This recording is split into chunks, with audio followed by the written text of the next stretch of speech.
হে মরা বৃক্ষ, তোর কাছে যে এখন কেউ আসে না, আর আসবি বা কেন? তুই তো এখন কাউকে না দিতে পারছিস ফল, আর না দিতে পারছিস এক চিলতে ছায়া। কেউ না কেউ একদিন ঠিকই চলে আসবে, তোর শেষ চিহ্নটুকু উপড়ে ফেলে করাত কলে নিয়ে টুকরো টুকরো করে নিজের প্রয়োজন মেটাবে। কি মনে মনে ভীষণ দুঃখ পেয়েছিস, তাই না?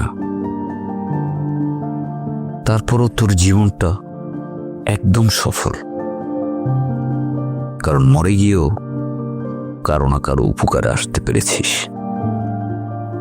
আর আমি সারাটা জীবন ভুল পথে চলতে চলতে পুরো জীবনটা একটা ভাগাড়ে পরিণত হয়ে গেছে।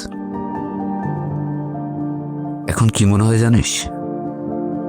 মরে গেলেও যেখানে আমাকে কবর দেওয়া হবে, মনে হয় যেন কারো অতীব প্রয়োজনে 3.5 হাত জায়গা আটকে রাখা ছাড়া আর কিছুই হলো না আমাকে দ্বারা।